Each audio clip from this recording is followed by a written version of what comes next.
Bonjour, dans cette vidéo, on va terminer notre jeu. Donc il nous reste à gérer la fin de la partie, à mettre des affichages et ensuite à sonoriser l'application. Alors on commence par créer un nouveau fichier JS. Donc pour ça, on va faire fichier, enregistrer sous. On va l'appeler memory 4.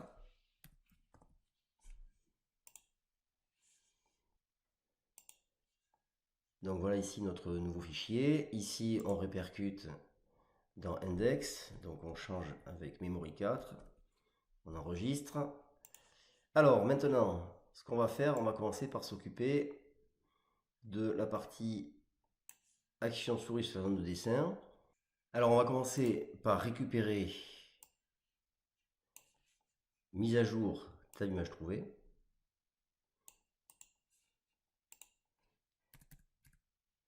Et on va le mettre plutôt dans action souris sur la zone de dessin ici. Comme ça, on clique la première image, on clique la deuxième image, et ensuite, une fois qu'on a deux images, eh bien, ce qu'on va faire, c'est qu'on va regarder si les images sont identiques ici. Si c'est le cas, eh bien, on va les stocker dans Table image trouvée et on va incrémenter le compteur image trouvée. Alors ensuite, ce qu'on va faire maintenant, c'est qu'on va se créer une fonction qui va mettre à jour le dessin de notre jeu. Donc ici, on va créer une fonction qui s'appelle fonction mise à jour image, qui prendra aucun argument et qui va appeler dessine image.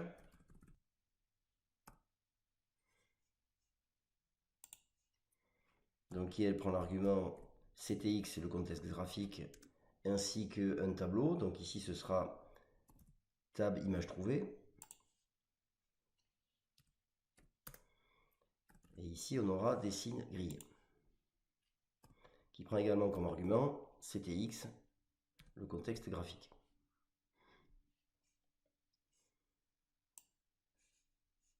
Ici, maintenant qu'on a mis à jour notre tableau, on va redessiner. Alors, il y aura deux solutions. Donc déjà, on va regarder si le compteur image trouvée est plus petit que 16 ou si il est plus grand que 16.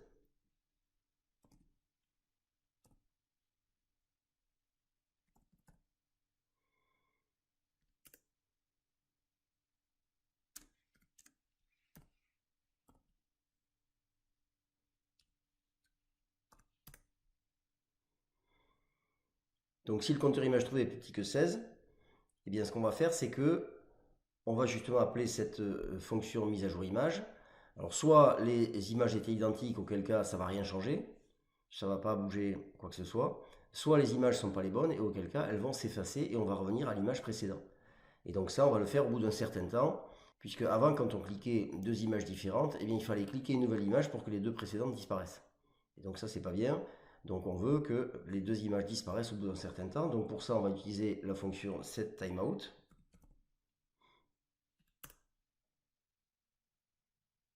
Donc ici, on va mettre mise à jour image. Attention, on ne met pas de parenthèse, on ne met rien, puisque cette fonction setTimeout est particulière. Et donc, si on veut mettre des arguments à mise à jour, il faut les mettre plus loin après le temps.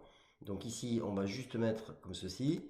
Ici, on va mettre le temps pour déclencher cette fonction. Donc, on va mettre 400 millisecondes. Et donc, nous, on n'a pas d'argument à mettre. Donc, ce sera tout pour ça.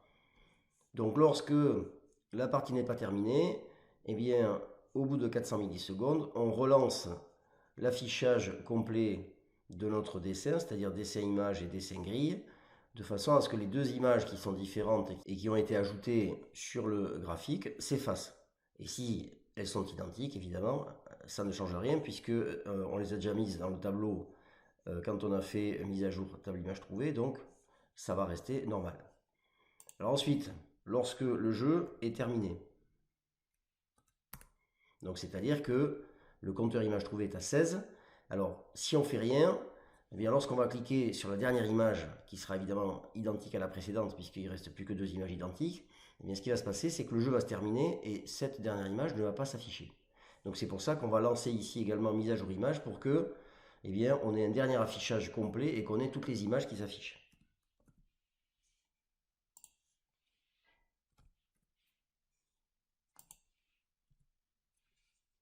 Voilà, on va tester. Donc CTRL S.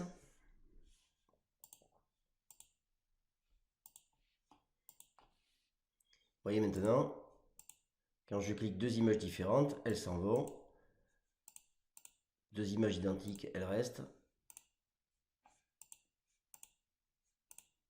Donc ça marche. Alors maintenant, on va s'occuper de recharger le jeu lorsqu'on a terminé la partie. Donc pour ça, donc ici, if fin du jeu égale false, eh bien on fait tout ça. Et donc ici, on va rajouter else.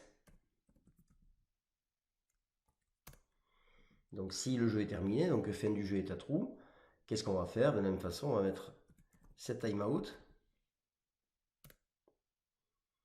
Et on va lancer une fonction qu'on va créer juste après, qui s'appelle recharge le jeu.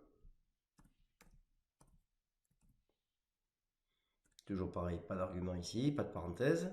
Et on va la recharger au bout de 500 millisecondes par exemple. Donc c'est-à-dire qu'ici, quand on saura le fin du jeu est à true, et bien si on veut refaire une partie, on clique. Donc on ne va pas rentrer là-dedans, on va rentrer ici.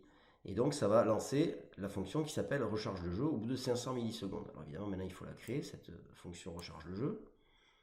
Donc on la met ici par exemple. Donc fonction.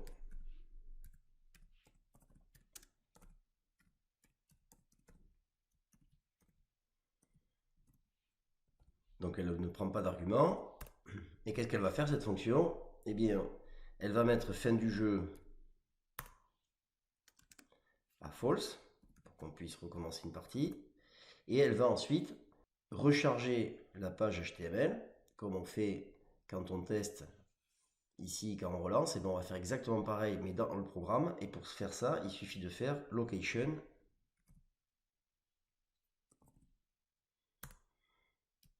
.reload.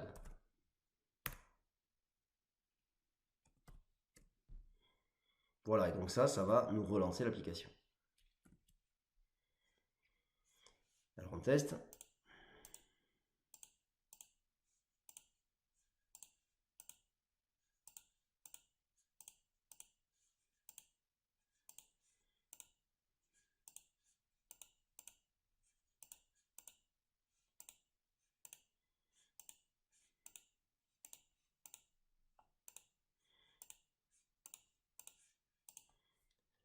Voilà, donc ici j'ai terminé mon application. Si je reclique, ça relance le jeu à 0.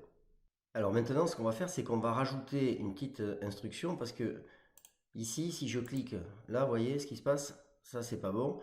Donc, il faut que je n'enregistre les clics que s'ils sont sur la grille.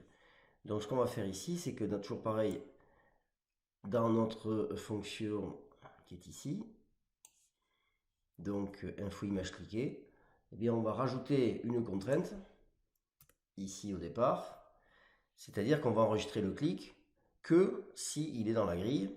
Donc, if, alors le clic c'est i client x pour l'abscisse, on se rappelle.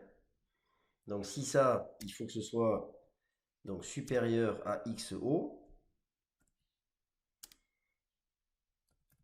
que ce soit inférieur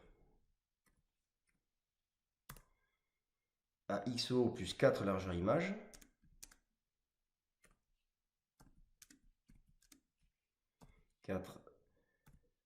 fois largeur image, et pour i client y,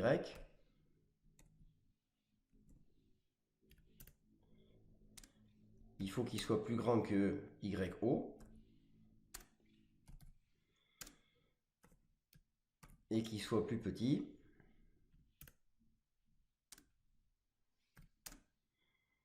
que yo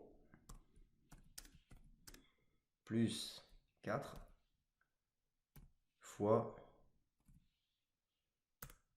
hauteur image.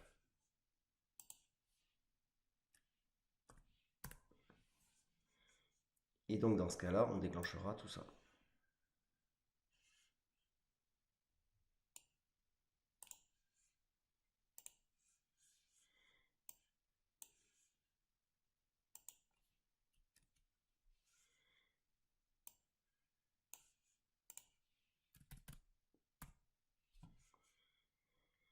Voilà, on va tester. Donc CTRL S. Si je clique ici, ça marche. Si je clique ici, vous voyez, il ne se passe plus rien et donc je peux continuer mon jeu normalement. Donc maintenant, il nous reste à gérer les affichages. Donc on va mettre ici un petit message au début du jeu pour indiquer à l'utilisateur ce qu'il doit faire. Donc on va appeler cette fonction début du jeu. Donc on va la mettre, je sais pas, n'importe où. Ici par exemple. Donc fonction début du jeu.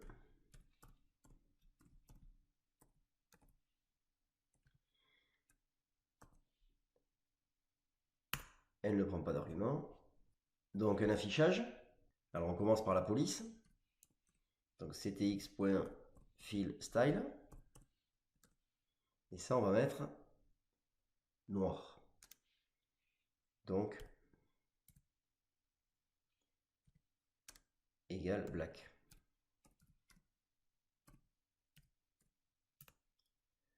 Ensuite, on va choisir la police de caractère et sa taille. Donc ctx.font. Alors on va mettre par exemple 25 pixels.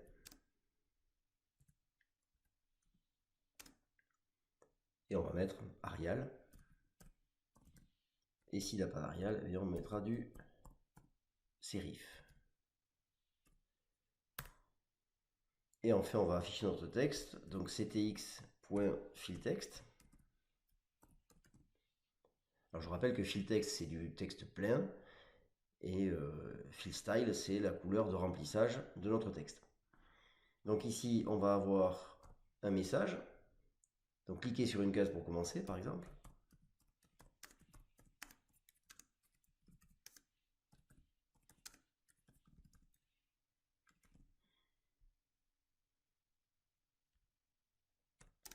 Et ce message, on va le mettre en position 30, 680. Comme ceci. Et donc cette fonction, on va l'appeler une seule fois au moment du démarrage du jeu. Donc ici,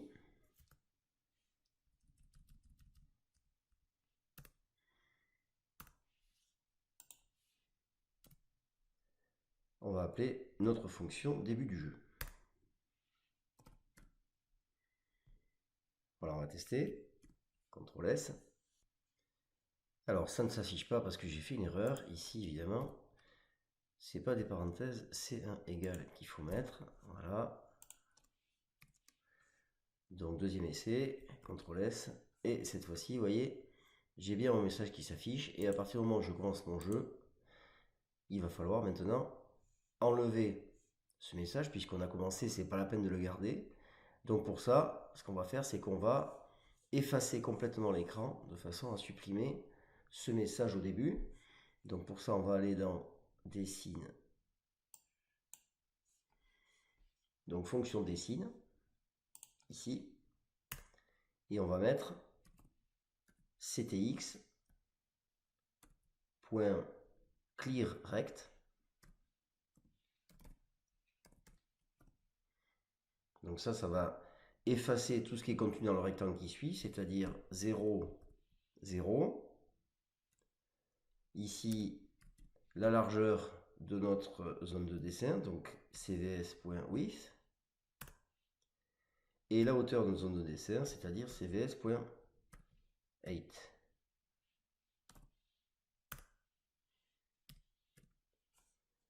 Voilà, CTRL S. Donc je relance, j'ai mon affichage, je clique et vous voyez que maintenant, je n'ai plus d'affichage. Alors maintenant, on va s'occuper du message de fin de jeu. Donc ici, ctx.fillStyle. Donc on va rester avec du noir. Black.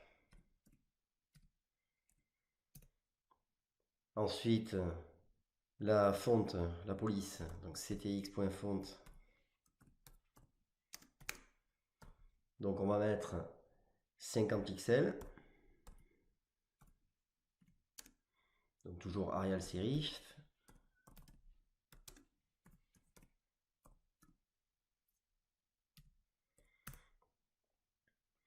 Le texte, donc ctx.fillText.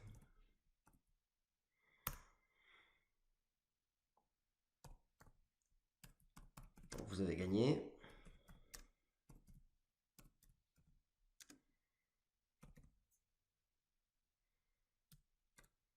Donc ça, on va le mettre à 40 695.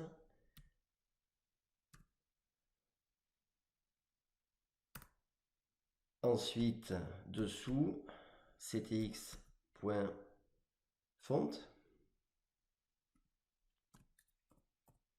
Donc là, on va écrire en plus petit cette fois-ci.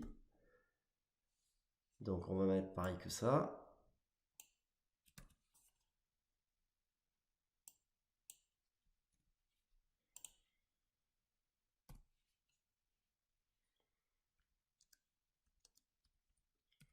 Et ici, donc on va mettre 25.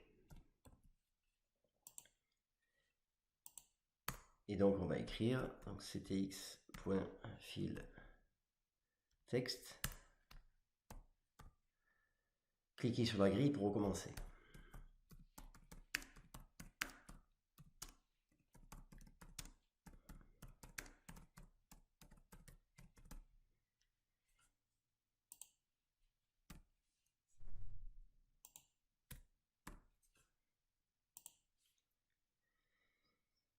Et donc ça, on va le mettre à 30 730.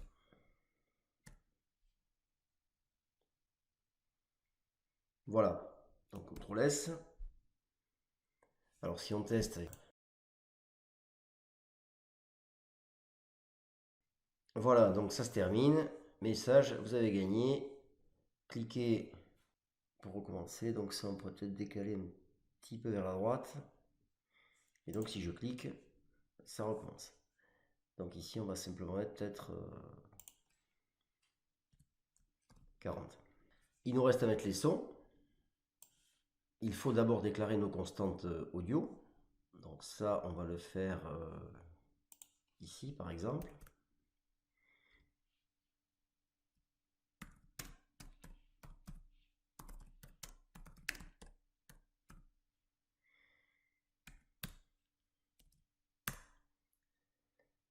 Alors, const. Donc le premier, ça sera le son associé au clic de souris.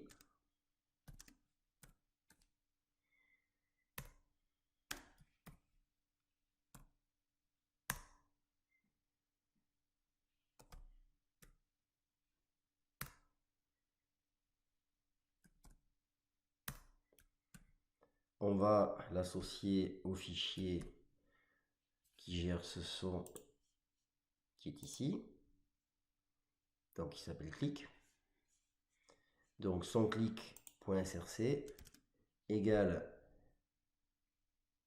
Donc ici on va dans le dossier son. Donc son slash clic.mp3.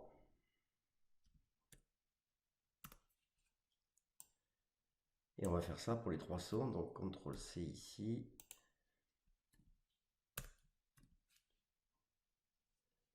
Donc le deuxième, il s'appelle son klaxon. Ça, c'est quand on va trouver deux images identiques.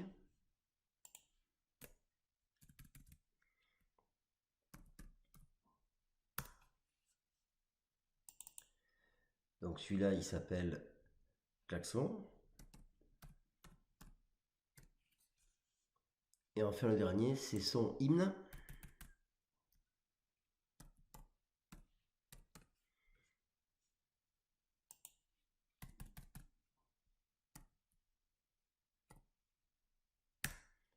Ça, c'est lorsqu'on a gagné la partie. Et donc celui-là, il est associé au fichier qui s'appelle hymne UK.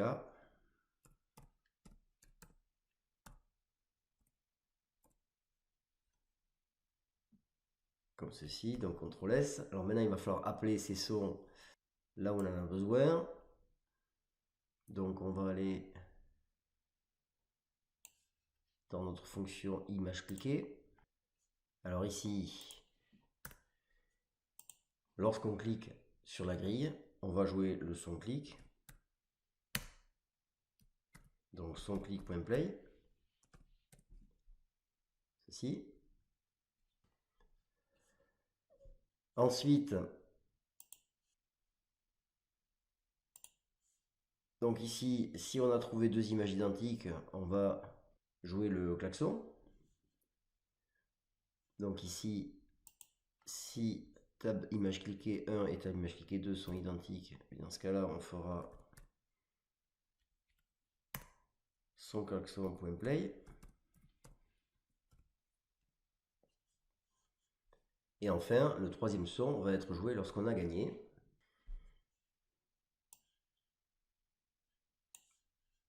Donc ici, lorsqu'on a fin du jeu qui passe à trou, dans ce cas-là, on va faire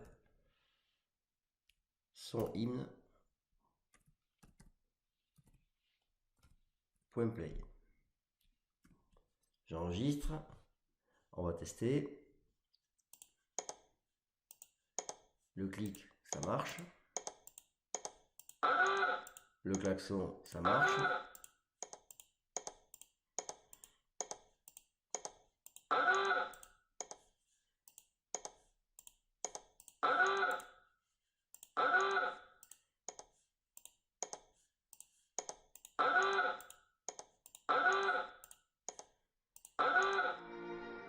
Et l'hymne, ça marche aussi.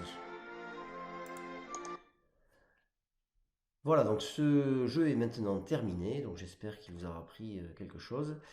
Dans les vidéos qui suivent, on va s'intéresser aux classes et aux objets qui nous permettront ensuite de faire un jeu un peu plus compliqué. Donc je reprendrai le jeu de Mario que j'avais fait en Java.